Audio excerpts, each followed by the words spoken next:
Hi friends, ఎలా ఉన్నారు? Welcome to LSWR learn spoken English with Ravi. Learn spoken English with Ravi. ఈరోజు వీడియోలో మనం ఒక నూతనమైనటువంటి టాపిక్ని మనం నేర్చుకోబోతున్నాం. This is also one of the most important topics. అయితే మన సిరీస్ నడుస్తుంది కదా ఇప్పుడు. సో ఆ సిరీస్ పేరేమిటి? Right concept challenge. Right concept challenge సిరీస్లో okay, day 5 class 5, day 5 class 5. Okay, topic పేరు must, have to, has to, had to. Must, okay, must, have to, has to, had to. Right. So యాక్చువల్గా సింపుల్గా ఒక మాటలో చెప్తాను, ఇంకా కూలంకషంగా విపులంగా ఓకే సుస్పష్టంగా నేను ఎక్స్ప్లెయిన్ చేస్తాను. ఆఖరి వరకు మన వీడియోని చూడండి, లైక్ చేయండి, షేర్ చేయండి, కామెంట్ చేయండి. మరి క్లవర్ స్టూడెంట్స్ అర్థం చేసుకుని పెద్దవాళ్ళకి, పేరెంట్స్కి, గ్రాండ్ పేరెంట్స్కి ఎక్స్ప్లెయిన్ చేయండి. పెద్దవాళ్ళు ఓకే, మరి చక్కగా టైం దొరికిన వాళ్ళు, పెద్దవాళ్ళు, పేరెంట్స్ కానీ గ్రాండ్ పేరెంట్స్ కానీ వాళ్ళు అర్థం చేసుకుని పిల్లలకి ఎక్స్ప్లెయిన్ చేయమని మనవి.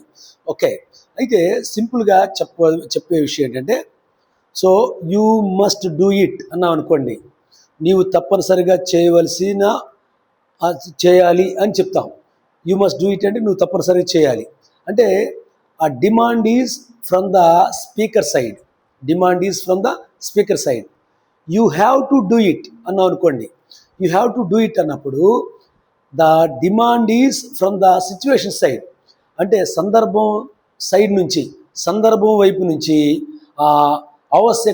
అవసరత ఉంది అని అర్థం. ఓకే, అది మినిమం ఓకే డిఫరెన్స్ మనం గుర్తుపెట్టుకోవాలి.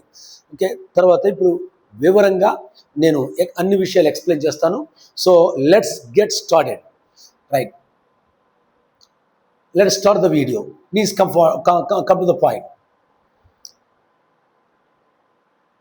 Must.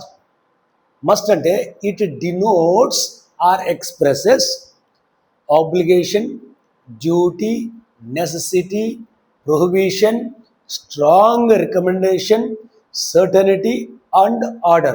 Order or command. Order or command. So నేను ఇప్పుడు తెలుగులో వివరించే ప్రయత్నం చేస్తాను, శ్రద్ధగా ఆలకించండి. మస్ట్, ఇట్ డినోట్స్ అంటే ఇది ఎక్స్ప్రెస్ చేస్తుంది, ఇది వ్యక్తపరుస్తుంది. ఏ విషయాలు వ్యక్తపరుస్తుంది అంటే, తెలియపరుస్తుంది అంటే ఆబ్లిగేషన్ ఆర్ డ్యూటీ, కర్తవ్యము, విధి నిర్వహణ. కర్తవ్యము లేదా విధి నిర్వహణ. ఓకే, ఆబ్లిగేషన్ ఆర్ డ్యూటీ అన్న ఒకటే అర్థం, కర్తవ్యం లేదా విధి నిర్వహణ. నెక్స్ట్ నెసెసిటీ, అవసరతను తెలియజేస్తుంది. నెక్స్ట్ ప్రొహిబిషన్, చేయకూడదు, కాదు, లేదు, చేయకూడదు, ప్రొహిబిషన్ కూడా తెలియజేస్తుంది. నెక్స్ట్ స్ట్రాంగ్ రికమెండేషన్, ఇది స్ట్రాంగ్ రికమెండేషన్ కూడా తెలియజేస్తుంది. ఇది ఈ మస్ట్ అనే పదం స్ట్రాంగ్ రికమెండేషన్ కూడా తెలియజేస్తుంది.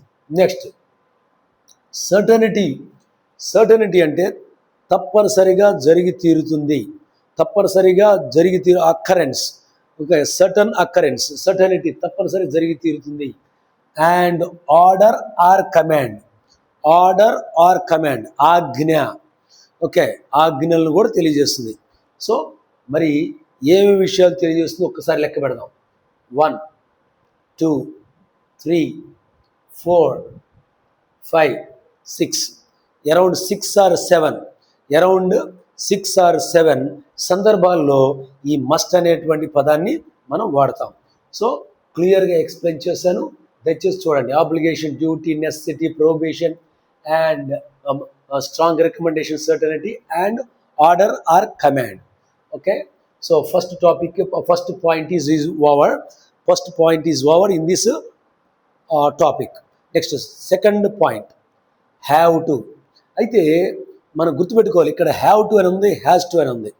రైట్, అది హ్యావ్ టు ఎక్కడ వాడతారు, హ్యావ్ ఎక్కడ వాడతారు, హ్యాస్ ఎక్కడ వాడతారు అని నేను 100 సార్లు చెప్పినా, 1000 సార్లు చెప్పినా, 10,000 సార్లు చెప్పినా మరి మాట్లాడేటప్పుడు, రాసేటప్పుడు తప్పులు దొర్లుతాయి. కాబట్టి మనం ఒక సిస్టమేటిక్గా నేర్చుకోవాలి.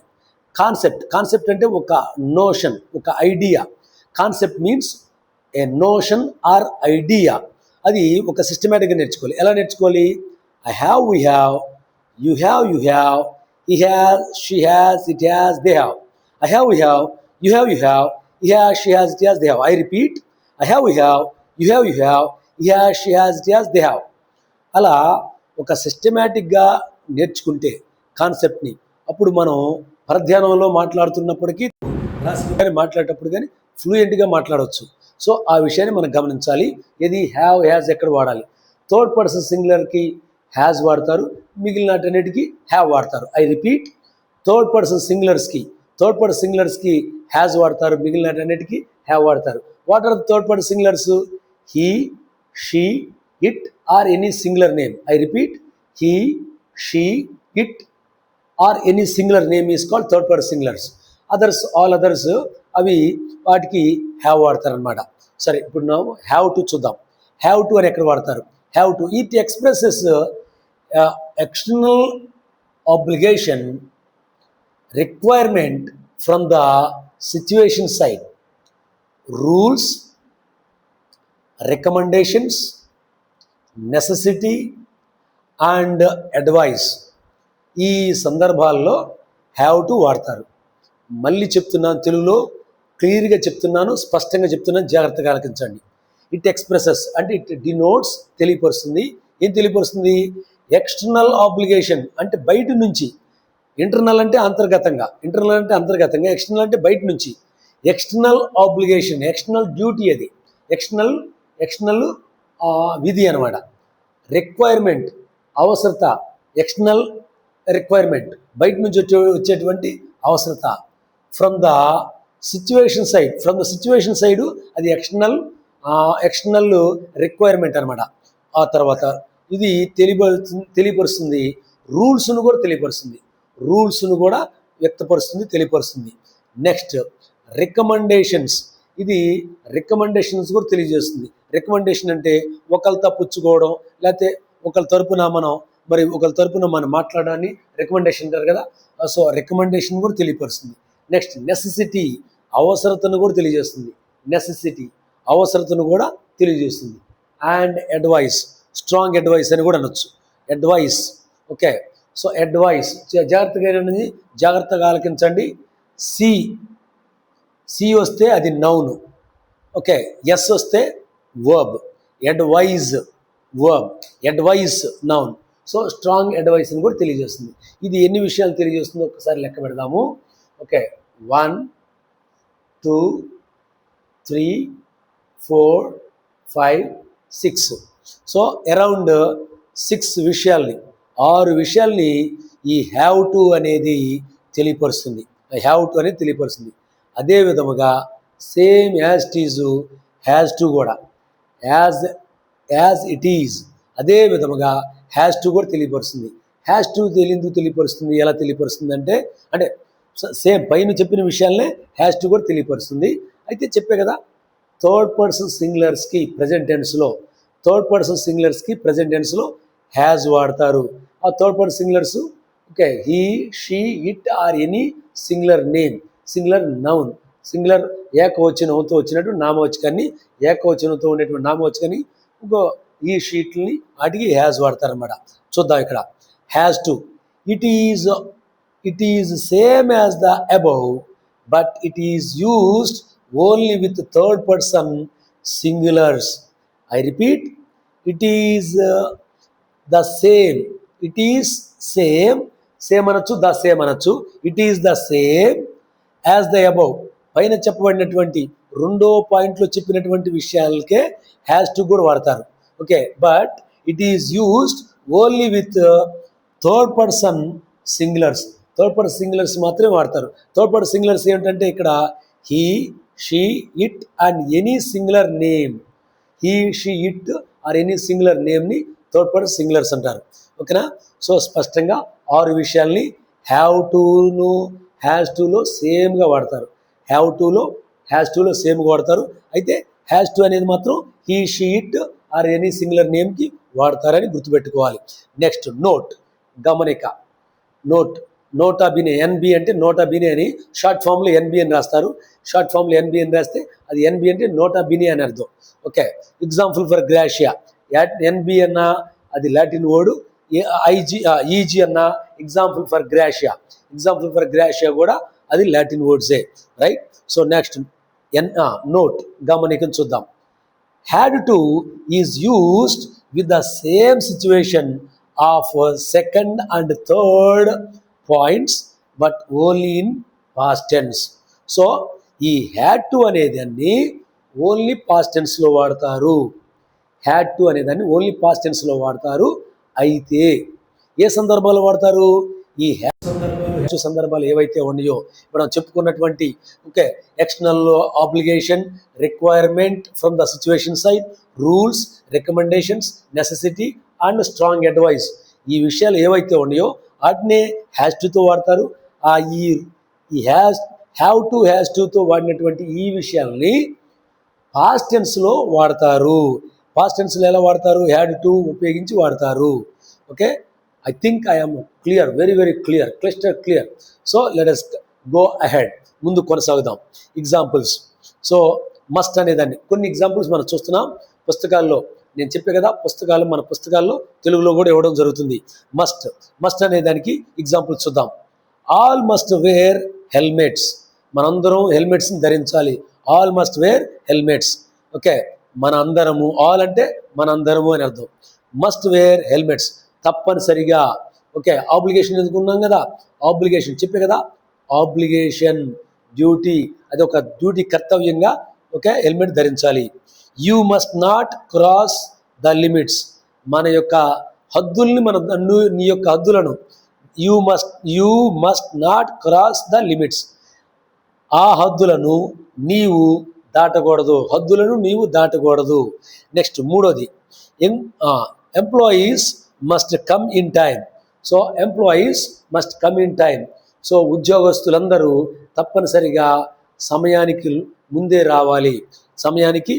రావాలి. మస్ట్ కమ్, తప్పనిసరిగా రావాలి. అది ఎట్లా? ఆబ్లిగేషన్ ఆర్ డ్యూటీ, నెసెసిటీ కింద తీసుకోవచ్చు, ఆబ్లిగేషన్ కింద తీసుకోవచ్చు, డ్యూటీ కింద తీసుకోవచ్చు. Next have to. We have to help the poor. Okay, ఇప్పుడు ఒక పూర్ అని ఉంది ఇక్కడ. యాడ్జెక్టివ్ ముందు దారాస్తే ఆ జాతి మొత్తాన్ని సూచిస్తుంది. అది వేరే కాన్సెప్ట్, తర్వాత చెప్తాను. Okay, we have to help the poor అంటే పేదవారికి తప్పనిసరిగా మనం సహాయం చేయాల్సిన అవసరం ఉంది. అది పేదవాళ్ళ సైడ్ నుంచి. ఓకే, అది డిమాండ్ అన్నమాట. సిచ్యువేషన్ అంటే demand from the situation side. So we have to help the poor. పేదవారికి తప్పనిసరిగా సాయం చేయవలసిన అవసరం ఉన్నది. Next students have to study hard. So విద్యార్థులు తప్పనిసరిగా కష్టపడవలసిన అవసరం ఉంది. Have to. సో అండర్లైన్ చేసుకుందాం. ఇక్కడ మనం అండర్లైన్ చేసుకుంటే క్లారిటీ వస్తుంది. Must. Next have to. Next have to, right. So students అనకూడదు, students have to study hard. తప్పనిసరిగా విద్యార్థులు కష్టపడి చదవాల్సిన అవసరం ఉన్నది. సిచ్యువేషన్ అంటే demand from the situation side. Next they have to run fast. Okay, వారు తప్పనిసరిగా పరిగెత్తవలసిన అవసరం ఉన్నది. To catch the train, to catch the bus. అలా they have to run fast. వారు తప్పనిసరిగా ఓకే పరిగెత్తవలసిన అవసరం ఉన్నది. Next has to. So Praneetha has to study hard. Praneetha తప్పనిసరిగా కష్టపడాల్సిన అవసరం ఉన్నది. సో ఐఐటి అడ్వాన్స్లో ర్యాంక్ రావాలంటే హార్డర్ అని కూడా పెట్టుకోవచ్చు మనం. Okay, Praneetha has to study harder. Okay, harder, hardest. Hardly అంటే negative word. Please bear in mind. Hardly negative word. Harder, hardest positive words. Hardly, scarcely, seldom, very few, very little, ఇవల్ల negative words. Positive లాగా కనిపిస్తాయి అవి negative words. So Praneetha has to study harder to crack IIT advanced. Okay, అక్కడ has to అంటే situation side, అంటే demand from the situation side. Next John has to work hard to get first rank. Okay, John కష్టపడవలసిన అవసరం ఉంది first rank పొందుకోవడం కోసం. Next had to, past tense చెప్పే కదా, హ్యాడ్ అంటే పాస్ట్ టెన్స్. ఇంకా అన్నిటికీ అంటే ప్రజెంట్ టెన్స్, సింగులర్ అయినా ప్లూరల్ అయినా, ఫస్ట్ పర్సన్ అయినా సెకండ్ పర్సన్ అయినా, ఫస్ట్ పర్సన్ అయినా సెకండ్ పర్సన్ అయినా థర్డ్ పర్సన్ అయినా, సింగులర్ అయినా ప్లూరల్ అయినా అన్నిటికీ హ్యాడే వాడతారు. Had to, had. మళ్ళీ చెప్తున్నాను, సింగులర్ అయినా ప్లూరల్ అయినా, ఫస్ట్ పర్సన్ అయినా సెకండ్ పర్సన్ అయినా థర్డ్ పర్సన్ అయినా వాటికి హ్యాడ్ టునే వాడతారు, హ్యాడే వాడతారు. అండ్ పాస్ట్ టెన్స్లో ఏ డిఫరెన్స్ లేదు. Okay, we had to study 12 hours in 1995.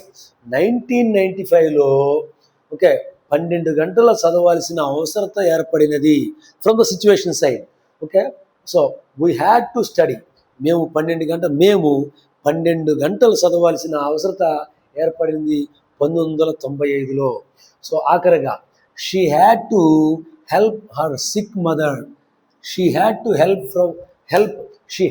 Help her sick mother. So వాళ్ళ అమ్మగారు జబ్బుపడి ఉన్నారు కాబట్టి తను ఆ అమ్మాయి తన అమ్మగారికి తన తల్లిగారికి సహాయం చేయవలసిన అవసరత ఉన్నది. She had to help her sick mother. జబ్బుపడినటువంటి తల్లిగారికి ఆ అమ్మాయి సహాయం చేయవలసిన అవసరత ఉన్నది. Okay, I think I have explained nicely, clearly. Okay, thank you very much for your monumental patience. Okay, video ఆఖరి వరకు చూసారంటే మన కంటెంట్ అనకూడదు, మన కాంటెంట్కి మంచి వాల్యూ ఇస్తున్నారు. తప్పనిసరిగా you are making a difference. Okay, thank you very much for watching till the last minute. Right, like చేయండి, షేర్ చేయండి, కామెంట్ చేయండి, మీ డౌట్స్ని కామెంట్ సెక్షన్లో తెలియపరచండి. రైట్, అండ్ మీ యొక్క సందేహాలని కామెంట్ సెక్షన్లో తెలియపరిచిన నేను వాటికి ఓకే వీడియోస్ రూపంలో మీకు సమాధానం ఇస్తాను. Thank you very much for your support. I wish you all the best. Wish you happy learning. Thank you.